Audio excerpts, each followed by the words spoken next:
तो आज के करंट अफेयर्स के अंतर्गत पहला टॉपिक जो आपका है, आप सभी जानते हैं, एक आर्थिक मामलों की मंत्रिमंडलीय समिति होती है। कैबिनेट जो आपका मंत्रिमंडल है, तो मंत्रिमंडल के अंदर कई सारी कमेटी होती हैं, जिनमें से एक होती है आर्थिक मामलों की मंत्रिमंडलीय समिति।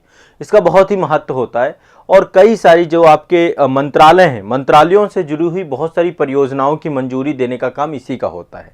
तो अभी हाल ही में रेल मंत्रालय की 7 मल्टी ट्रैकिंग परियोजनाओं को मंजूरी दी गई है।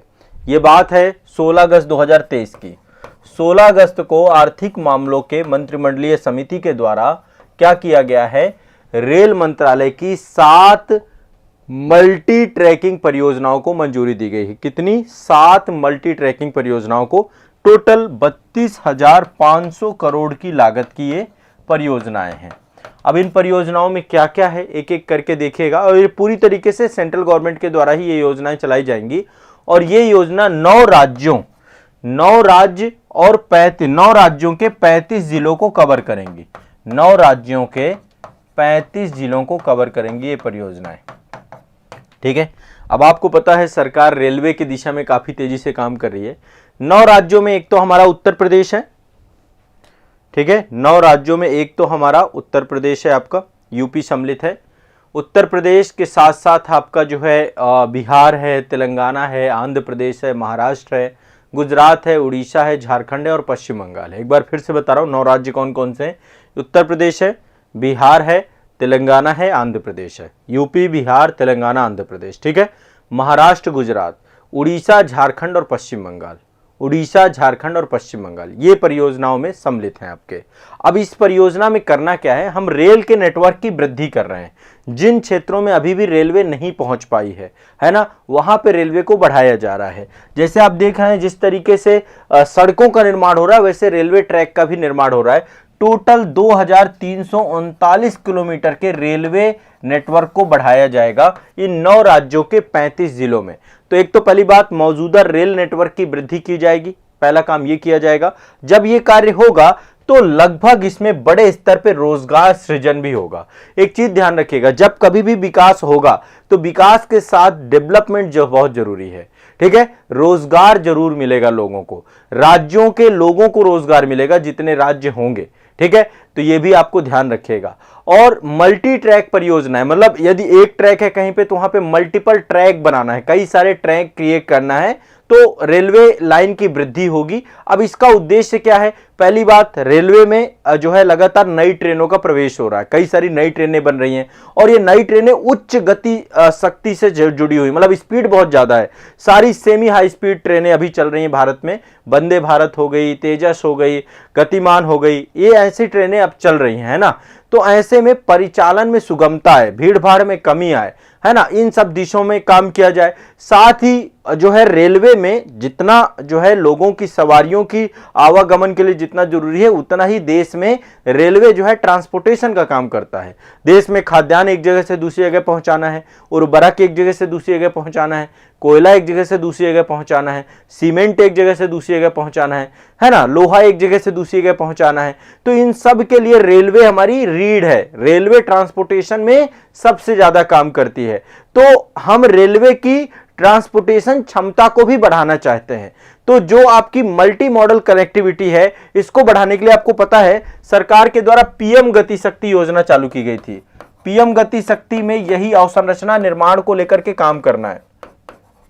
पीएम गति, ये बजट जो आया था पिछला बजट, उसमें पीएम गति शक्ति की बात की गई थी। तो एक मास्टर प्लान बनाया गया जिसके तहत हम देश के अंदर जो भी हमारे लॉजिस्टिक गुड्स या किसी भी चीज को लेकर इंफ्रास्ट्रक्चर डेवलपमेंट की बात है, वो कार्य किया जाएगा।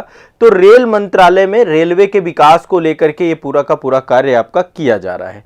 ठीक है, क्लियर है, सभी को स्पष्ट है, कोई दिक्कत तो नहीं है, सिंपल सा है। आपको कहीं भी कोई भी क्वेश्चन आता है इंफ्रास्ट्रक्चर से जुड़ा हुआ, है ना, तो आप इस तरीके की चीजों को डालिए कि सरकार जो है, जैसे सड़क ट्रांसपोर्टेशन में क्या काम चल रहा है, रेलवे ट्रांसपोर्टेशन में क्या काम चल रहा है, पोर्ट ट्रांसपोर्टेशन पे क्या काम चल रहा है। तो इन सबको आप जब ऐड ऑन करेंगे तो आपके क्वेश्चन बेहतर हो जाएंगे। ठीक है, तो एक तो आपका पीएम गति शक्ति के तहत रेलवे के नेटवर्क को बढ़ोतरी देने की दिशा में अभी आर्थिक मामलों की मंत्रिमंडलीय समिति ने जो है वो दिया है। ठीक है, एक तो ये ध्यान रखिएगा। अब नेक्स्ट आगे चलते हैं। अगली खबर है आपकी डिजिटल इंडिया प्रोग्राम से। सरकार का ये बहुत ही प्रभावी कार्यक्रम है और वर्तमान की सबसे ज्यादा आवश्यकता है ना। अब सरकार चाहती है कि डिजिटल इंडिया प्रोग्राम का विस्तार किया जाए। ठीक है, तो केंद्रीय मंत्रिमंडल के द्वारा 16 अगस्त 2023 को डिजिटल इंडिया कार्यक्रम के विस्तार की मंजूरी दी गई। ठीक है, टोटल इसके लिए 14,903 करोड़ रुपए आवंटित किया गया। ठीक है, देश में देखिए डिजिटल इंडिया जितना बेहतर होता जाएगा तो चीजें सुगम होती जाएंगी, चाहे वो सरकार के स्तर पे हो चाहे व्यक्ति के स्तर पे हो, सुविधाओं को आसानी से पहुंचाया जाएगा। तो सबसे पहला काम जो सरकार करना चाहती है, अब सरकार ये चाहती है कि बड़े स्तर पे जो है स्किल डेवलपमेंट को सब लोगों तक पहुंचाया जाए। सरकार का सबसे भविष्योन्मुखी कार्यक्रम है वो है स्किल डेवलपमेंट। ठीक है, और इसके लिए सरकार को चाहिए आईटी प्रोफेशनल्स। सरकार चाहती है कि बड़े स्तर पे आईटी प्रोफेशनल्स आए, सूचना प्रौद्योगिकी से जुड़े हुए पेशेवर लोग आए और आकर के स्किल डेवलपमेंट प्रोग्राम को आगे बढ़ाएं। तो सरकार सबसे पहला काम यही चाहती है कि स्किल डेवलपमेंट प्रोग्राम को बढ़ाया जाए, कौशल विकास को बढ़ाया जाए। ठीक है, सूचना सुरक्षा को बेहतर किया जाए, शिक्षा जागरूकता को बेहतर किया जाए। ये सारे पॉइंट हैं जो आपके पास होने चाहिए, चाहे वो किसी भी, तो जब कभी डिजिटल इंडिया की बात करेंगे। ठीक है, साथ ही सरकार ये चाहती है कि जो पुलिस डिपार्टमेंट है ना, या इसके अतिरिक्त कई सारे एप्लीकेशन है, गवर्नेंस से जुड़े हुए एप्लीकेशन है, जैसे उमंग ऐप है, या सरकार के कोई भी एप्लीकेशंस हैं जो कि आपके डिजिटल इंडिया के तहत काम कर रहे हैं, इन सभी को और बेहतर किया जाए। ठीक है, सुपर कंप्यूटर मिशन के तहत भी चीजों को और जोड़ा जाए, सुपर कंप्यूटर बनाया जाए देश में, ताकि डिजिटल इंडिया को और बेहतर किया जाए। अभी भारत में टोटल 18 सुपर कंप्यूटर कार्यरत है, तो सरकार चाहती है कि 9 सुपर कंप्यूटर और बना दिए जाए। ठीक है, इसके अलावा राष्ट्रीय ज्ञान नेटवर्क का आधुनिकीकरण कर दिया जाए, एआई का प्रयोग कर दिया जाए, आर्टिफिशियल इंटेलिजेंस सबसे ज्यादा, डिजी लॉकर आप सभी जानते हैं, आपके मोबाइल पे एक एप्लीकेशन है डिजी लॉकर, उसके तहत आपके जितने भी डॉक्यूमेंट है सबको डिजिटलाइज कर दिया जाए, तो डिजी लॉकर के अंतर्गत सुविधाएं उपलब्ध कराई जाएं। ठीक है, तो कई साइबर जागरूकता के तौर पे काम किया जाए, एग्रीकल्चर के क्षेत्र में, हेल्थ के क्षेत्र में, इन सभी क्षेत्रों में सरकार काम करना चाहती है। तो सरकार कई सारी वेबसाइटों को बना करके, कई सारी वेबसाइटों का एकीकरण करके लोगों को सरल और सुगम डिजिटल इंडिया कार्यक्रम को पूरे भारत तक पहुंचाना चाहती है।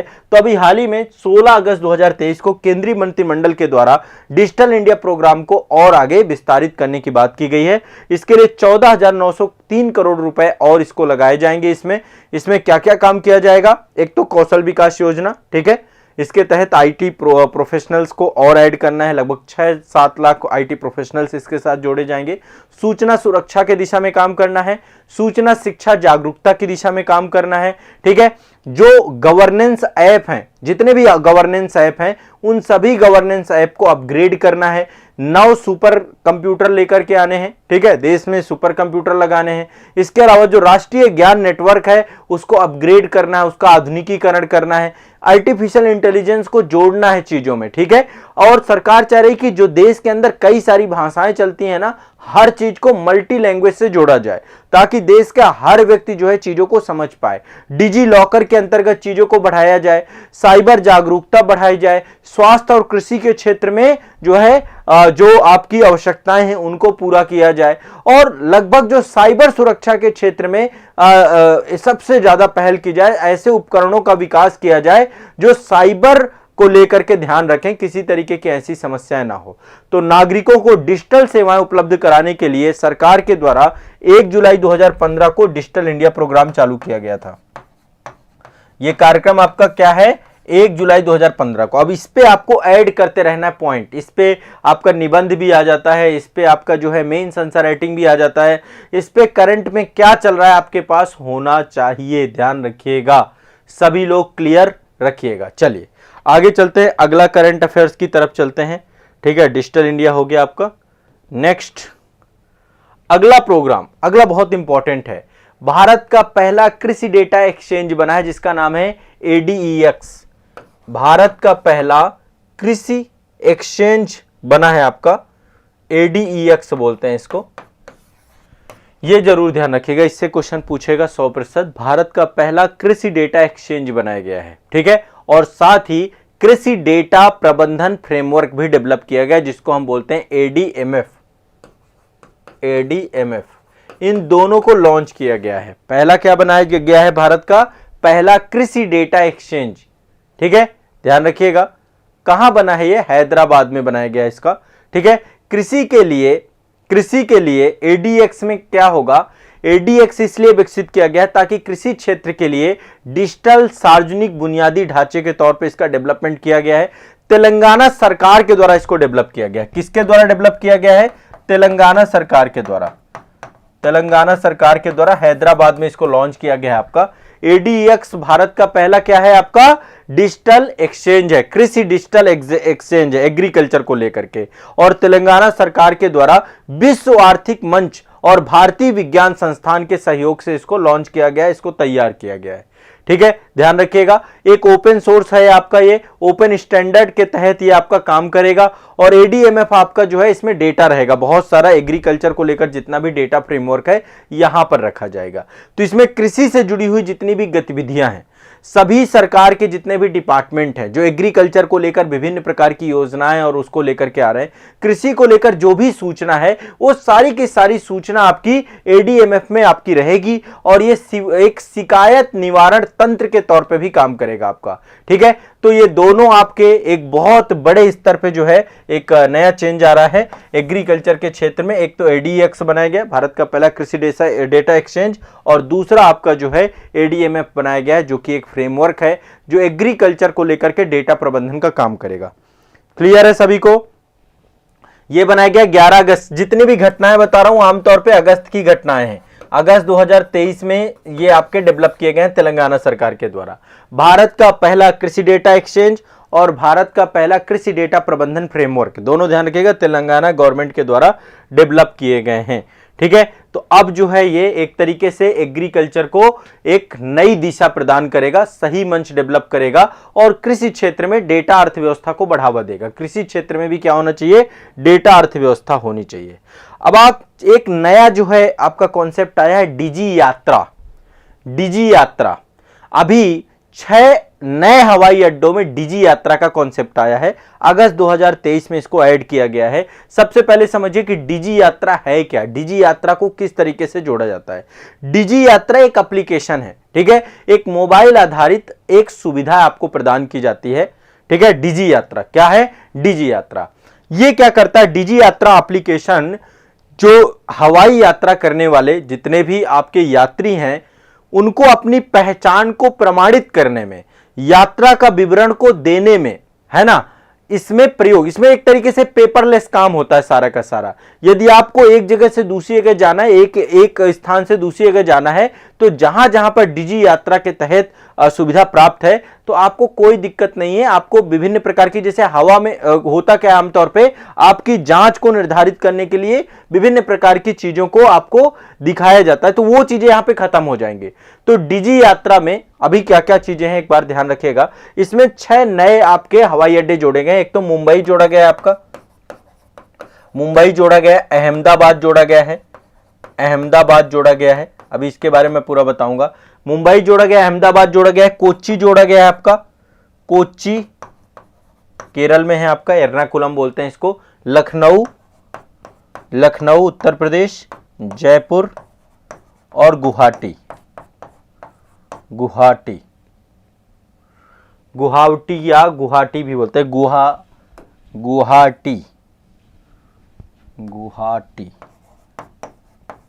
ठीक है, अब देखिए इसके बारे में थोड़ा सा हम समझते हैं।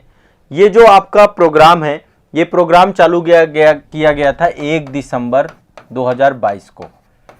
डिजी यात्रा मतलब एक तरीके से एक ऐप आधारित आपकी यात्रा प्रारंभ की जाएगी। शुरुआत किया गया था, शुरुआत में 3 हवाई अड्डों से, नई दिल्ली, वाराणसी और बेंगलुरु से। शुरुआत कब हुई थी इसकी? नई दिल्ली, वाराणसी और बेंगलुरु से। अब धीरे धीरे इसका विस्तार हो रहा है पूरा का पूरा। देश के जितने भी हवाई अड्डे हैं सबको हम डिजिटली डिजी यात्रा के तहत जोड़ते जा रहे हैं।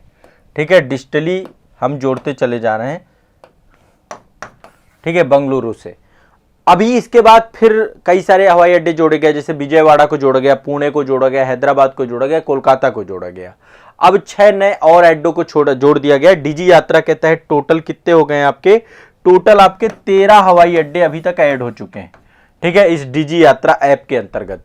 ठीक है, तो कोई भी यात्रा प्रक्रिया, जब आप कभी यात्रा में जाएंगे तो यात्रा में जो यात्री का डेटा है, व्यक्तिगत पहचान है, वो सारी जानकारी आपकी यहां पर आपकी रहेगी। ठीक है, ये मतलब हमेशा के लिए सेव नहीं करेगा, बस ये है कि आप जिस अवधि तक यात्रा करेंगे उस 24 घंटे तक आपके पास सिस्टम पे रहेगा, 24 घंटे बाद आपका डेटा हटा दिया जाएगा।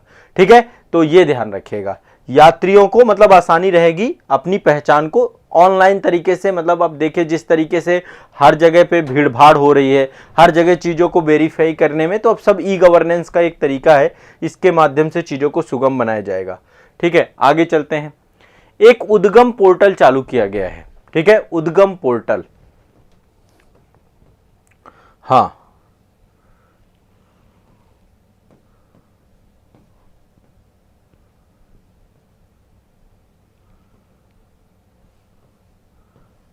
उद्गम पोर्टल के बारे में अभी मैं नेक्स्ट सेशन में आपको बताऊंगा। उद्गम पोर्टल को यहां पे डिस्कस नहीं करेंगे, यहां पे डिस्कस करेंगे इंडियन बैंक के द्वारा एक इनिशिएटिव चालू किया गया है। ठीक है, इंडियन बैंक ने अभी हाल ही में एक इनिशिएटिव चालू किया है।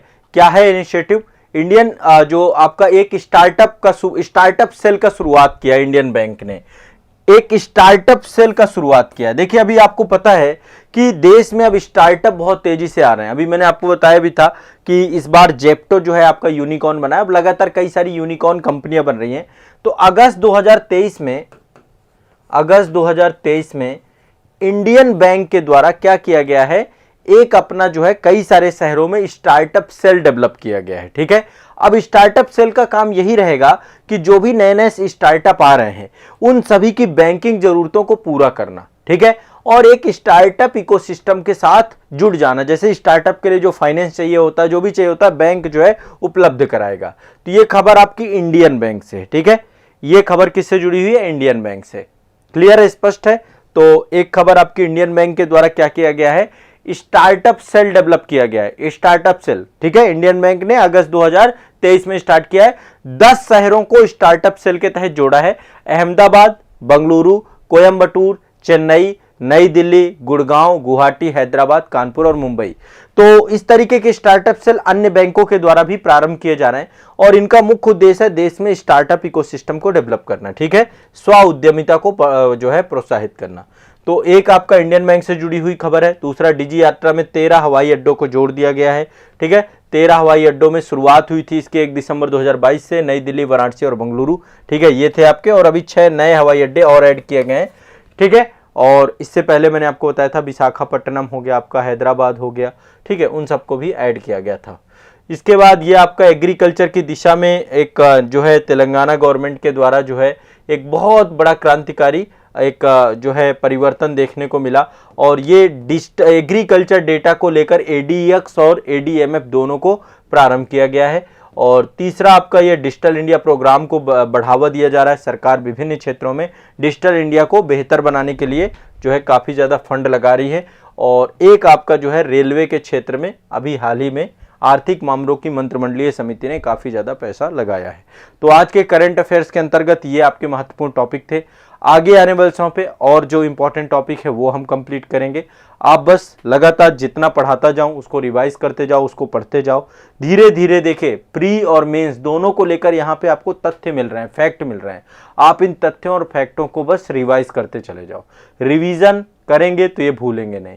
डेली कोशिश किया करिए, जो भी पढ़ डाला आपने, ठीक है, उसका रिवीजन कर लिया करिए, ये जरूरी है। ठीक है, चलिए।